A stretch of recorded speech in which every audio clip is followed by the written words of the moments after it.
MA journalism पे आप सभी का स्वागत करती हूँ। आज मेवाड़ यूनिवर्सिटी ओरिएंटेशन 2024 का तीसरा दिन है और ये सत्र दूसरा है, जिसमें हम एल्यूमिनाई से बात करने वाले हैं और जानने वाले हैं उनके एक्सपीरियंसेस, उनसे जुड़ी, उनके फील्ड से जुड़ी कुछ जानकारियाँ। तो चलिए शुरू करते हैं। नमस्कार सर। थैंक यू सर, सबसे पहले तो हम आपसे ये जानना चाहेंगे कि आपको दोबारा मेवाड़ यूनिवर्सिटी में आके कैसा लगा? बहुत अच्छा लगा। और सर आपका फील्ड जैसे एग्रीकल्चर है जी। सर, मैं आपसे जानना चाहूँगी कि एग्रीकल्चर में जो बच्चे अभी फ्रेशर हैं, वो जाने वाले हैं फील्ड में, तो उनको किन किन तरीके की परेशानियों का सामना करना पड़ता है? पहले मैं अपना इंट्रोड्यूस करूँ। मेरा नाम मंजूर वानी है। अब मैं एग्रीकल्चर वेटरनरी साइंस से हूँ। मेरा जो कोर्स है वो BSc फॉरेस्ट्री था, वो मैंने कंप्लीट किया था यहाँ पे 2017 में।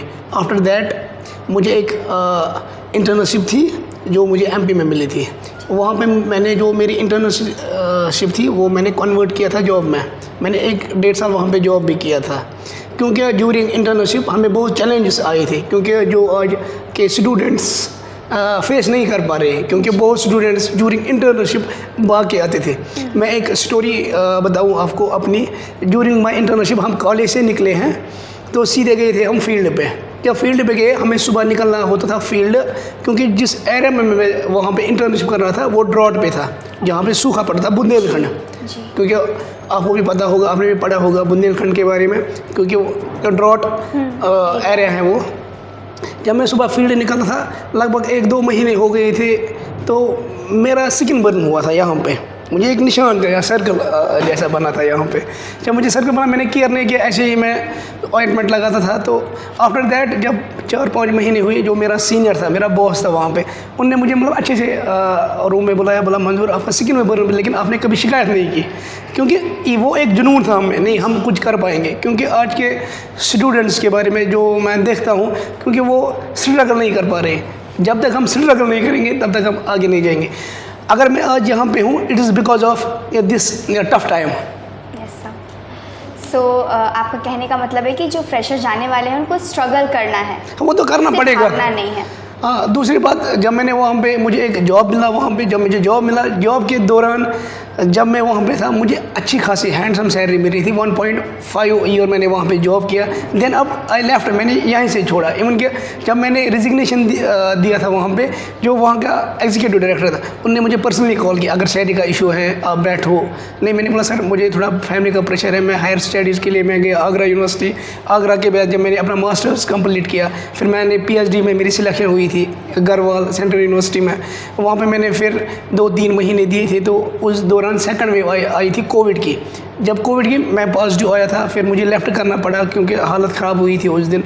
आफ्टर दैट मैं कुछ टाइम बैठा हूँ घर में, थोड़ा कॉम्पिटिटिव एग्ज़ाम्स के लिए मैंने स्टडी शुरू की। जब स्टडी की, बहुत एग्ज़ाम्स दिए हैं, वो तो इंसान को पता है, क्योंकि स्टूडेंट को पता है हर कोई एग्ज़ाम क्वालिफाई नहीं होता है। तो फिर मैंने कहीं पे और सर्च किया, एक जगह पोस्टिंग हो गई एग्रीकल्चर में, प्रधानमंत्री फसल बीमा योजना में।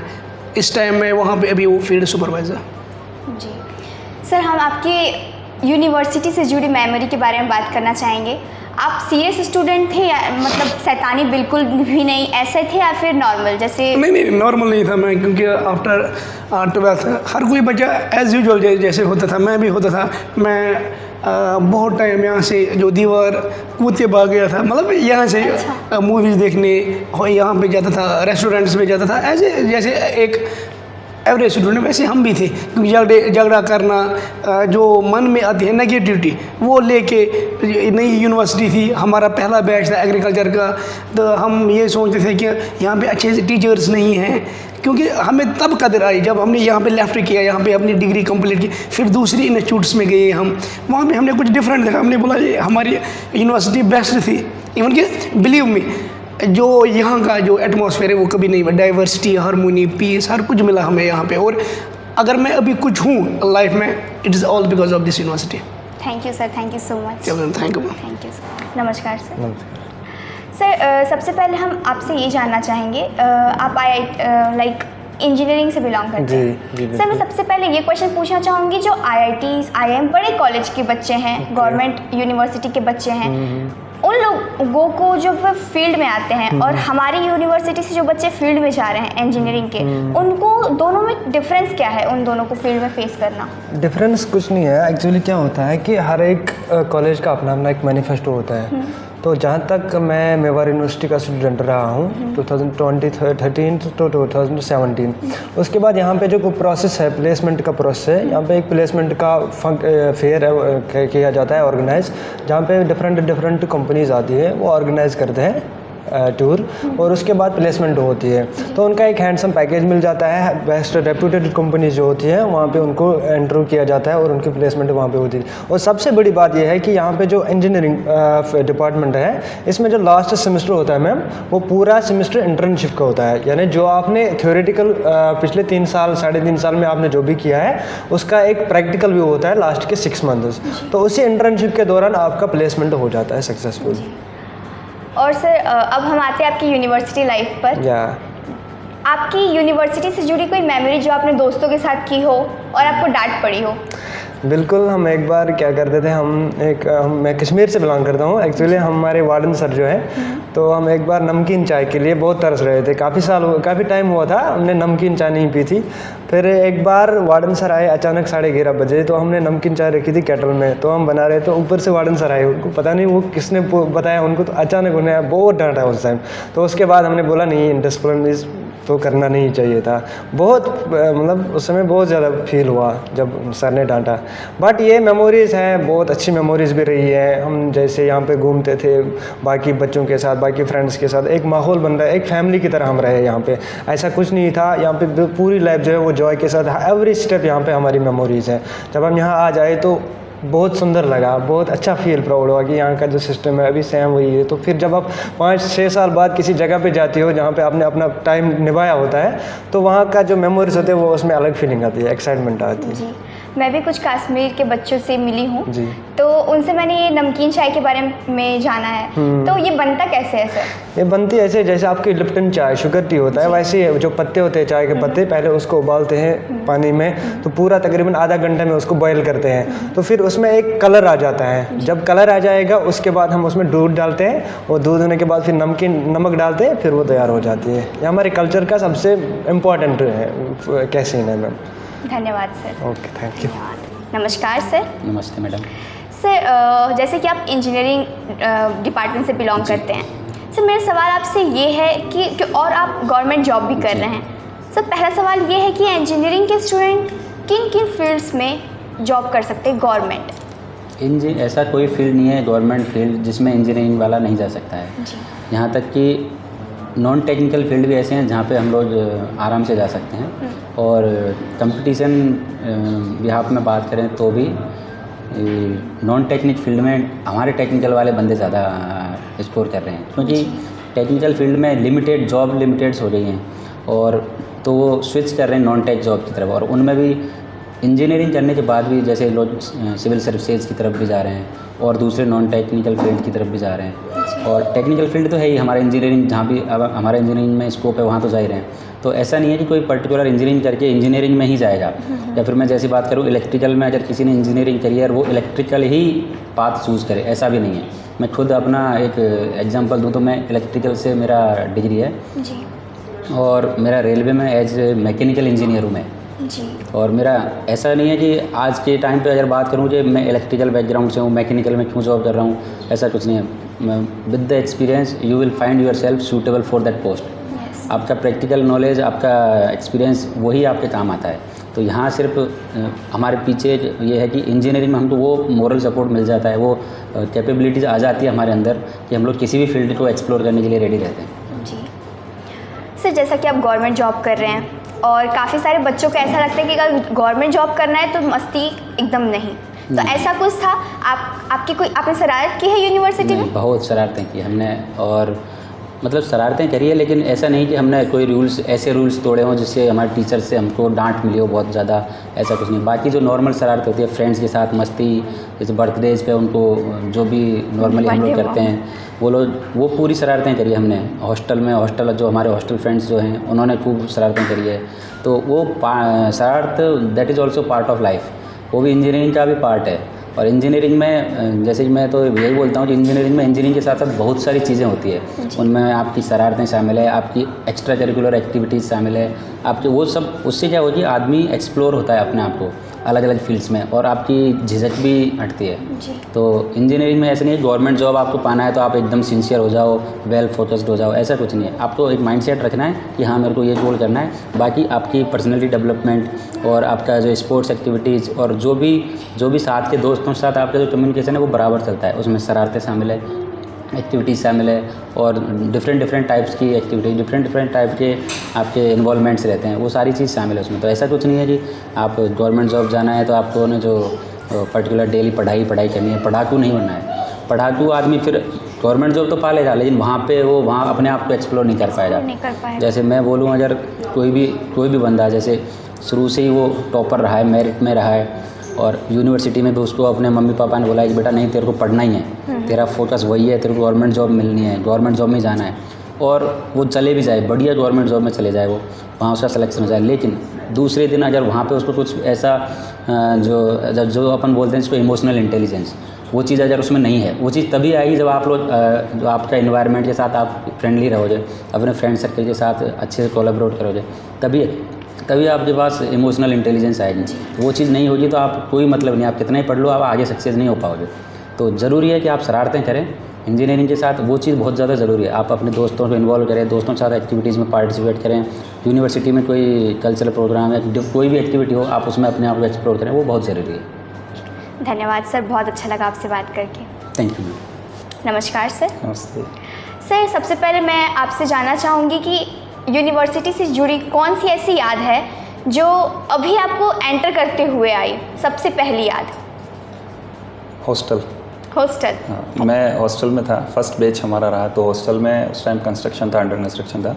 स्टार्टिंग टाइम में हम रहे भिलवाड़ा, जो कुछ टाइम के लिए 6 मंथ के लिए रेंट बेस पे लिया था कॉलेज ने, यूनिवर्सिटी ने, तो उस टाइम हम वहाँ रहे थे।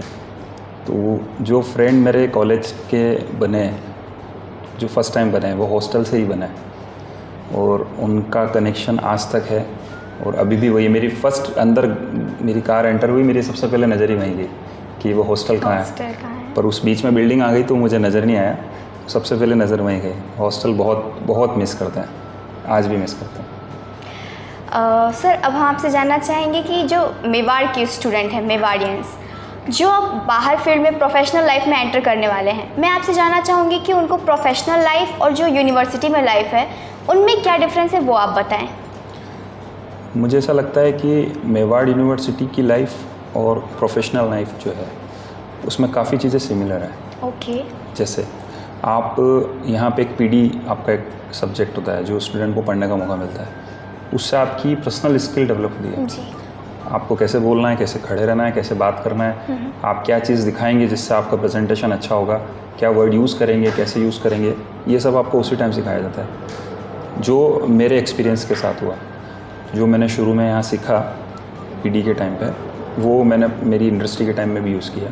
जी। तो ये एक सिमिलरिटी है। दूसरा होता है कि आपको स्टेज शेयर करने का मौका मिलता है काफ़ी लोगों को यहाँ पे। आपका पीपीटी जो है वो आप प्रेजेंट करते हैं, आपकी बनाई हुई प्रोजेक्ट आप यहाँ शेयर करते हैं, सब लोगों के बीच में आप प्रेजेंट करते हैं। सबसे बड़ा एडवांटेज टेक फेस्ट का होता है। जब आप आगाज़ टाइप का टेक फेस्ट होता है, या हमारे टाइम में टेक्नो फेस्ट था जो 2009 में, आई थिंक 11 में या 10 में हुआ था, फर्स्ट टाइम ही हुआ था। तो उसमें भी काफ़ी लोगों ने अपने चीज़ें शेयर करी, जैसे रोबोटिक्स उसमें फर्स्ट टाइम आया था। तो आपने अपने हाथों से इस रोबोट को बनाया, कार को बनाया, आपने उसको वहाँ पे परफॉर्म करवाया, आप उसी चीज़ को इंडस्ट्री में जाके यूज़ कर रहे हैं। वो एक स्मॉल रूप है आपका, एक छोटा पार्ट है, आप उसको एक बड़े लेवल पे वहाँ जाके दिखा पाते हैं। तो मुझे ऐसा लगता है जो चीज़ आप यहाँ कर रहे हैं मेवाड़ में और जो आपको मिल रही है, स्टूडेंट को वही चीज़ आपको फ्यूचर में मिलने वाली है इंडस्ट्रीज़ में भी, सेम टू सेम। कपड़े कैसे पहनना है, कैसे आपको खड़े रहना है, शर्ट्स कैसे होने चाहिए, आपका एटीट्यूड कैसा है, बात करने का तरीका कैसा है। यहाँ आप टीचर से बात करेंगे, या वहाँ आपके सीनियर से बात करेंगे, यहाँ आप आपके स्टूडेंट से बात करेंगे, वहाँ आपके आप कॉलीग से बात करेंगे, सब कुछ सिमिलर है, केवल नेम चेंज होता है। यहाँ आपको पैसे दे के पढ़ना है, वहाँ आपको काम करके पैसा मिलना है, पैसा मिल रहा है, सब कुछ सेम है, कुछ भी चेंज नहीं है। तो वो डिफरेंस अपन को समझना पड़ेगा। और सर जैसा कि जिक्र आप लोगों ने किया कि चार्ट असाइनमेंट प्रेजेंटेशन, कभी सबमिशन में लेट होने के कारण डांट पड़ी आपको? पड़ती है बट अगर आपका जेन्युइन रीज़न यूनिवर्सिटी में पड़ती है। अगर आपका कोई जेन्युइन रीज़न है, या आप बीमार हो गए, या आप कहीं नहीं जा पाए, या कोई इमरजेंसी आपके आ गई, आप नहीं कर पाए, तो मुझे ऐसा लगता है फैकल्टी उसमें बहुत सपोर्ट करती है आपको। फैकल्टी समझती है कि ठीक है, आप उसको आज नहीं तो कल दे देंगे, बट आप माइंड सेट करके चल रहे हैं कि नहीं मैं 2 दिन बाद ही दूंगा अगर आज डेट है तो भी, तो वो थोड़ा सा लेक है स्टूडेंट का, वो नहीं करना चाहिए। थैंक यू सर, बहुत बहुत धन्यवाद। आपसे बात करके बहुत अच्छा लगा। Thank you. नमस्कार सर। नमस्कार सर, मैं आपसे जानना चाहूँगी कि कौन कौन से आपको क्या लगता है कि जो लोग हैं उनको सक्सेसफुल होने के लिए किन चीज़ों की ज़रूरत है? बेसिक जो सक्सेसफुल होने के लिए सबसे बड़ी बात है कि आप जैसे जहाँ आप स्टडी करते हैं उसका एनवायरनमेंट इज़ वेरी मस्ट, जो मुझे इस यूनिवर्सिटी में मिला। दूसरी चीज़ जिन सराउंडिंग्स जिनके आप साथ रहते हैं, टीचर्स इम्पॉर्टेंट है जो आपको सही तरीके से गाइड करें, सही डायरेक्शन में गाइड करें। That is I guess very important, जो आपका विज़न क्लियर करने में आपकी हेल्प करें।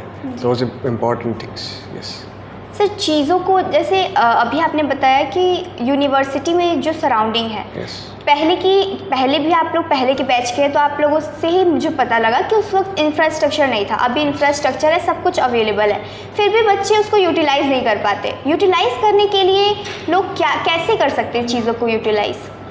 आई गेस स्टूडेंट्स को समझना होगा उस चीज़ को। हालांकि फैसिलिटीज़ ज़्यादा बढ़ती है तब चीज़ें थोड़ी सी उस तरफ जाती है कि हम उन चीज़ों को यूज़ नहीं कर पाते हैं। आजकल जैसा हम जानते हैं ज़माना बहुत फास्ट है, और phone and laptops and all they are very much busy in that. तो मेरे हिसाब से इन सब एमिनिटीज़ को ढंग से यूज़ करना चाहिए, उनको अपने विज़न को क्लियर रख के उसी पे ध्यान देना चाहिए, और उनको अपना अगर विज़न क्लियर होगा, गोल क्लियर होगा, एम क्लियर होगा, तो डेफिनेटली वो उसकी तरफ आगे बढ़ेंगे। और उनको एक प्रॉपर गाइडेंस चाहिए। ये मेरा बहुत बड़ा वो सजेशन भी है उन सभी को, स्टूडेंट्स को, कि उनको एक गाइडेंस प्रॉपर मिले तो वो उस तरीके से कर सकते हैं। जी सर, मेरा अगला क्वेश्चन है, आप यूनिवर्सिटी से, मेवाड़ यूनिवर्सिटी से कितने सेटिस्फाइड हैं, और मेवाड़ यूनिवर्सिटी की प्लेसमेंट से कितने ज़्यादा सेटिस्फाइड हैं? देखिए, मेरा बैच था, आप जानते हैं, 2013 से 17 तक जी। तो उस टाइम जैसा कि हम देख सकते हैं, ट्रेनिंग एंड प्लेसमेंट डिपार्टमेंट उस टाइम पे भी उतना एक्टिव था जितना शायद आज और ज़्यादा है। क्योंकि मैं जब एंट्री कर रहा था आफ्टर 7 ईयर्स इन यूनिवर्सिटी, तो मैंने देखा बोर्ड्स पे, होर्डिंग्स पे, देयर आर वेरियस कंपनीज। और सीरियसली मेवाड़ यूनिवर्सिटी उस टाइम पे भी अच्छे लेवल पे टीएनपी में काम कर रही थी, ट्रेनिंग एंड प्लेसमेंट में, आज भी अच्छा कर रही है। और कुछ पुराने चेहरे भी यहाँ दिखे तो वो पहले भी अच्छा कर रहे थे और आज भी अच्छा कर रहे हैं, जो कि स्टूडेंट्स आने वाले जो हैं या अभी जो नए स्टूडेंट्स आए हैं, डेफिनेटली आई एम श्योर कि उनके लिए बहुत अच्छा प्लेसमेंट होगा। क्योंकि मेरा जो प्लेसमेंट हुआ था वो भी बहुत अच्छी जगह, एक मल्टीनेशनल कंपनी में हुआ था, तो मैं बहुत अच्छे हद तक सेटिस्फाई हूँ। और सर, आखिरी क्वेश्चन, आपकी यूनिवर्सिटी से जुड़ी कोई मेमोरी जिसमें आपको डांट पड़ी हो, या फिर आपको लगा हो यार ऐसा क्यों हुआ मेरे साथ? ऐसा देखिए, ऐसा तो कुछ नहीं है, ऐसा डांट पड़ी वाला तो डांट तो थोड़ी बहुत पड़ती है जब हम प्रेजेंटेशन या और कोई भी असाइंड वर्क नहीं कर पाते हैं। बट स्टिल हाँ, मैं लोकल हूँ, भीलवाड़ा से हूँ, तो नियर बाई होने के बाद में भी मैं हॉस्टल लाइफ मैंने एंजॉय की यहाँ पे रह के, तो that was fantastic, I must से। दूसरी चीज़ लाइब्रेरी का, और जैसे वर्सेटैलिटी इस यूनिवर्सिटी में मुझे देखने को मिली। नॉर्थ ईस्ट के स्टूडेंट्स थे, कश्मीर के स्टूडेंट्स हैं, आउट ऑफ कंट्री के भी स्टूडेंट्स हैं, तो इंडिया के हर जगह से, जैसे हम बोलते हैं ना इनक्रेडिबल इंडिया, तो I must say incredible Mewar it was that time. तो seriously environment, soothing ambience, everything was perfect. यादें बहुत कुछ हैं, उन 4 साल की कॉलेज की लाइफ की यादें, वो लाइफ टाइम यादें हैं, उनको कभी एक्सप्लेन नहीं किया जा सकता। सो या थैंक यू सर, आपसे बात करके बहुत अच्छा लगा। Thank you so much.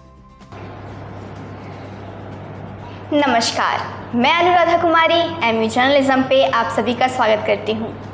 Mewar university orientation 2024 का आज तीसरा दिन है और सत्र चल रहा है दूसरा। इसमें हम बात करने वाले हैं एल्यूमिनाई स्पीक पे, तो चलिए शुरू करते हैं। नमस्कार सर। सर, सबसे पहले मैं चाहूँगी कि आप अपने बारे में कुछ बताएं। मेरा नाम अंकित कुमार है, मैं अभी currently Denso international automotive Japanese firm है, वहाँ पे काम करता हूँ एज अ सीनियर एग्जीक्यूटिव। और यहाँ मेवाड़ में मेरी जर्नी रही है 2013 से 17 एज ए मैकेनिकल इंजीनियर। 2017 में मैंने कंप्लीट किया था and then after then I have worked in few companies like you know Minda group and then Denso. तो अभी तक तो मेवाड़ का ही है। नेक्स्ट कुछ नेक्स्ट सर, अगला क्वेश्चन ये है हमारा आपसे, लाइक आप मेवाड़ को कितना ज़्यादा मिस करते हैं? मेवाड़ इज़ लाइक 4 साल जो होते हैं, जैसे मैंने अपने स्टूडेंट्स से भी बात जो हुई उसमें भी बताया कि 4 साल की जो मेमोरीज़ होती है वो बनती ही यहीं पे है, जो पूरी लाइफ में याद आती है। तो Mewar university is a very crucial role in anyone. Sir, हमारा दूसरा क्वेश्चन आपसे ये है कि आप मेवाड़ यूनिवर्सिटी को और मेवाड़ में बने अपने दोस्तों को कितना ज़्यादा मिस कर रहे हैं? मेवाड़ यूनिवर्सिटी को मैं बहुत ही ज़्यादा मिस करता हूँ, क्योंकि 4 साल कॉलेज वाले जो थे बहुत स्पेशल थे किसी स्टूडेंट के लिए भी और किसी की लाइफ में भी, तो वो ज़्यादा मिस करते हैं हम लोग। पूरी लाइफ की मेमोरीज़ है जो बनती यहाँ पे है, तो उसको हमेशा हम याद करते हैं। It's very important. जैसा कि सर आप प्रोफेशनल फील्ड में हैं और हम अभी प्रोफेशनल फील्ड में जाने वाले हैं, तो जॉब हिंड्रेंस कौन कौन सी आने वाली हैं फ्रेशर्स की लाइफ में, लाइक जो अभी जस्ट निकलेंगे यूनिवर्सिटी से ग्रेजुएट होके, उनके लिए? सबसे मेन मैं 2-3 पॉइंटों में इसको क्लियर करूँगा। जी। जैसे कि सब मैंने क्वेश्चंस भी सुने स्टूडेंट्स के, तो उनमें थोड़ा सा ना निकलने से पहले डर रहता है कि मार्केट में जॉब्स कितनी हैं, रिक्वायरमेंट कम है या ज़्यादा है, पर ऐसा कुछ नहीं है। जो भी स्किल्ड हैं, जिनके पास कुछ बेसिक अपनी डिपार्टमेंट की नॉलेज है, तो जॉब्स की कमी नहीं है बाहर में, इधर गवर्नमेंट और इधर प्राइवेट सेक्टर। गवर्नमेंट में नो डाउट मेहनत करना पड़ता है और वो तैयारी का पीरियड रहता है, पर मैं प्राइवेट ऑर्गेनाइजेशन में हूँ, तो मैं उसका बता सकता हूँ कि कोई ऐसा कोई स्कार्सिटी नहीं है मार्केट में। तो सबसे पहले तो स्टूडेंट्स को डरना नहीं है शुरुआत में, कि सबसे ज़्यादा क्वेश्चन उनका ये रहता है कि बहुत सारे डिग्री होल्डर है, हमें जॉब मिलेगी नहीं मिलेगी, तो उस क्वेश्चन से डरना नहीं है। दूसरा, जब इंटरव्यूज़ वगैरह के लिए जाते हैं या कुछ वैसे जाते हैं, तो 2 चीज़ें ही क्लियर होनी चाहिए, अपनी एक डिपार्टमेंट की बेसिक कॉन्सेप्ट जी। और थोड़ा बहुत कम्युनिकेशन स्किल, ताकि इंटरव्यू में आपकी कॉन्फिडेंस जो है वो झलके वहाँ पे। बस ये 2 चीज़ें देखते हैं फ्रेशर में, और कुछ ज़्यादा नहीं देखा जाता कि क्या है क्या नहीं है। ये 2 चीज़ें देखते हैं इंटरव्यूअर, बस, बाकी और कुछ नहीं। कम्युनिकेशन स्किल और soft skill. Yes, communication skill and your basic studies like bullet points you can say or something like that, जो कि जिस फील्ड में आप इंटरव्यू दे रहे हैं वो बेसिक क्वेश्चन तो पूछेगा ही फ्रेशर से। आपसे ये सीधा डायरेक्टली ये नहीं पूछेगा कि क्या काम करना है, पर आपके स्टडी से रिलेटेड कुछ ना कुछ बेसिक क्वेश्चन तो रहेंगे जिस भी फील्ड में आप इंटरव्यू देने जा रहे हैं। जी सर, जो टेक्निकल आपने बोला बेसिक आपको पता होना चाहिए, तो टेक्निकल स्किल और सॉफ्ट स्किल दोनों का आप कितना % देना चाहेंगे in field like professional life? In professional life soft skill को ही मैं ज़्यादा % दूंगा, ईदर टेक्निकल स्किल, बिकॉज ऐसा ज़रूरी नहीं है कि टेक्निकल आपने इंजीनियरिंग किया तो आपको इंजीनियरिंग बिल्कुल ही R&D का जॉब ही मिल रहा है, या बिल्कुल ही कोई ऑटोमोबाइल का इंडस्ट्री ही मिल रही है। कोई भी इंडस्ट्री मिल सकती है, कोई भी आपको जॉब का प्रोफाइल आ सकता है। जैसे कि आपने इंजीनियरिंग किया पर बिजनेस डेवलपमेंट में आपकी नौकरी लग रही है, तो ऐसा कोई ये नहीं है कि वहाँ नहीं करना है या नहीं कर सकते हैं। वहाँ भी इंजीनियर लोगों की ही ज़रूरत है बिजनेस डेवलपमेंट के लिए, किसी और चीज़ के लिए। तो वहाँ पे हो सकता है आपको टेक्निकल स्किल की इतनी ज़्यादा ज़रूरत नहीं है, हाँ बेसिक तो चाहिए। तो I will just prefer soft skill rather more % like 60 और 70 than technical. Thank you so much sir, बहुत अच्छा लगा आपसे बात करके। Thank you sir. मैं सबसे पहले चाहूँगी कि आप अपना इंट्रोडक्शन दे दें। मेरा नाम दीपक कुमार है। Currently I am working in DCM Shriram limited as a electrical engineer. मेरा पास आउट हुए थे हम 2017 में। 2013 से 17 का हमारा बैच था, तो काफ़ी अच्छे एक्सपीरियंस रहे हैं, काफ़ी अच्छी मेमोरीज रही है, काफ़ी अच्छा सपोर्ट रहा है कॉलेज का। आपको क्या लगता है सर कि टीचिंग स्टाइल में कौन कौन से डिफरेंसेस आए हैं, लाइक टीचर की तरफ से डिलीवरिंग में और फिर स्टूडेंट की तरफ से क्या क्या डिफरेंसेस आए हैं आपके हिसाब से? डिफरेंसेस जैसे आए हैं, जैसे अभी आप देखेंगे आजकल डिजिटल ज़्यादा कुछ हो गया। क्लासेस पहले 1-to-1 इंटरेक्शन वाली जो क्लासेस होती थी, जो जहाँ पे क्लासरूम में सभी बच्चे होते थे, वहाँ पे टीचर होता था, तो वो कम्युनिकेशन और वो जो टीचिंग मेथड है मैं उसको अभी भी प्रायोरिटी देना चाहूँगा। बट अभी जो डिजिटलाइजेशन हो गया, बहुत ज़्यादा हो गया है, उसमें एक बेनिफिट ये है, अगर आपका एक लेक्चर मिस हो गया है तो आप अगले दिन उसको रिकॉर्डेड उस वीडियोस को आप देख सकते हो। बट फिर भी एक क्लासरूम में अगर कोई टीचर पढ़ा रहा है तो उसका इम्पैक्ट कितना है, फिजिकल उसका पर्सनैलिटी, वो आप उस चीज़ को कितनी अच्छी तरीके से बता पा रहा है। आप ऐसा ही नहीं है आप उस टॉपिक के बारे में उस टीचर से समझते हैं, आप उसकी पर्सनैलिटी भी देखते हैं, आप उसका वे ऑफ टॉकिंग भी देखते हैं, आप उनको बहुत सारी चीज़ें आप उस फिजिकल अट्रैक्शन से आप देख पाते हैं किसी भी टीचर को। बचपन, यूनिवर्सिटी लाइफ और प्रोफेशनल लाइफ, इसको आप डिफाइन कम से कम शब्दों में करना चाहे तो? बचपन हमारा घर वालों के साथ बीतता है। अब कॉलेज लाइफ जब आती है तब हमारा चाइल्डिश बिहेवियर हमारा फर्स्ट से सेकंड ईयर तक रहता ही रहता है। हमें तब तक समझ में नहीं आती, हम फ्रीडम तरीके से हम जीना चाहते हैं। हम चाहते हैं कि भाई यार हमें कोई रोके नहीं। हम जब 10th से 12th क्लास में होते हैं तब हमारे पाबंदियाँ शुरू हो जाती है, तेरे को बाहर नहीं जाना है, तेरे को खेलने नहीं जाना है, ये सारी चीज़ें शुरू हो जाती है। आफ्टर दैट आप कॉलेज में आते हो, आपको न्यू लगता है अब हम फ्री हैं, हमें कोई मार, इवन टीचर भी आपको स्कूल में मारते होंगे, बट आफ्टर कॉलेज में कोई आपके हाथ नहीं उठाएगा, कोई आपको डांटेगा नहीं। टीचर लोग सिर्फ आपको फोर्स कर सकते हैं, आपको बता सकते हैं कि आपको क्लासेस लेनी है, आपको पढ़ाई करनी है, बस इसके अलावा। और जब कॉलेज में आता है तब चाइल्डिश होने के 2 साल निकलने के बाद फिर उसको पता लगता है ना अब पढ़ना शुरू करना पड़ेगा, अब हमारे पास रिस्पॉन्सिबिलिटीज़ आना शुरू होगी, अब हमें स्टडी करना पड़ेगा। देन जब आफ्टर आते हैं हम प्रोफेशनल लाइफ में, तो प्रोफेशनल लाइफ में आपका जो 3rd ईयर से 4th ईयर का जो छोटा सा एक्सपीरियंस होता है प्रोफेशनल का, वो आज में उसमें छलकने लगता है। जब प्रोफेशनल लाइफ में आप धीरे धीरे बढ़ते हैं तब आपको पता लगता है कि भाई हाँ कॉलेज कितना इंपॉर्टेंट था, कॉलेज ने क्या सिखाया। इवन अगर आप कॉलेज में टाई पहन के भी आ रहे हो तो उसकी भी बहुत बड़ी इंपॉर्टेंस है। अगर आप शूज़ पहन के भी आ रहे हो, फॉर्मल शूज़, तो उसकी भी बहुत बड़ी इंपॉर्टेंस है आपकी प्रोफेशनल लाइफ में, इंडस्ट्रीज़ लाइफ में।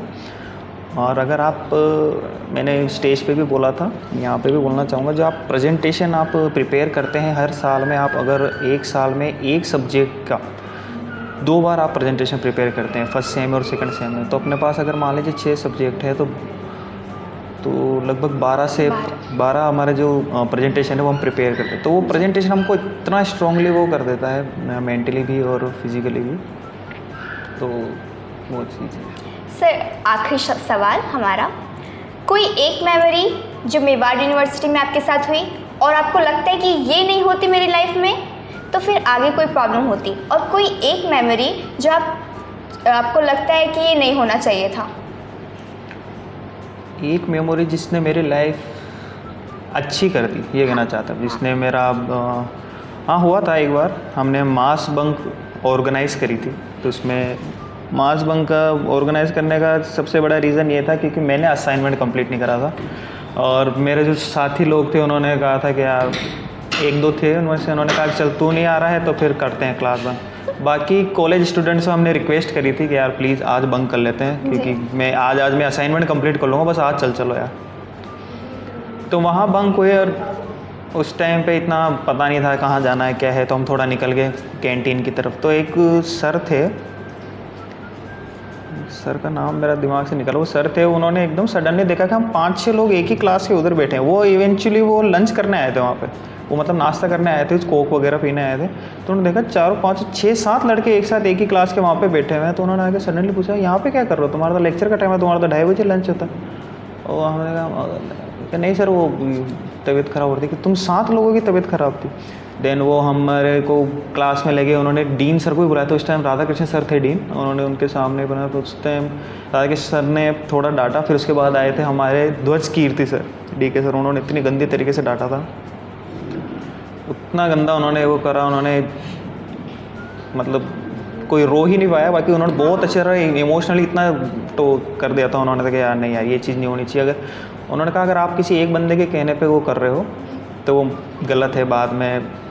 और एक चीज़ जो नहीं होनी चाहिए थी जी, एक चीज़ जो नहीं होनी चाहिए थी, वो मेरा ही पर्सनल एक्सपीरियंस है। एक मैम थी जिसके साथ मैंने थोड़ा सा हो गया था, मेल ईगो जैसी चीज़ आती है, जबकि स्टूडेंट टीचर में ये चीज़ तो मैं शब्द ले रहा हूँ जो भी बहुत गलत बात है। उनके साथ थोड़ा सा मेरा कहा सुनी हो गई थी। Then after that I regret that यार मेरे को ये नहीं करना चाहिए था। After she is the teacher, वो गुरु है, उनसे नहीं करना चाहिए था। तो उसका इम्पेक्ट भी काफ़ी पड़ा, वो काफ़ी चेंजेस लाया मैंने उसके बाद इंटरेक्शन में, फीमेल इंटरेक्शन, क्योंकि ज़्यादा इतना होता नहीं था। उसके बाद फिर चीज़ें पता चली कि हमें किस तरीके से बिहेव करना है, क्या करना है। तो बहुत बहुत धन्यवाद सर आपका, हमें बहुत अच्छा लगा आपसे बात करके।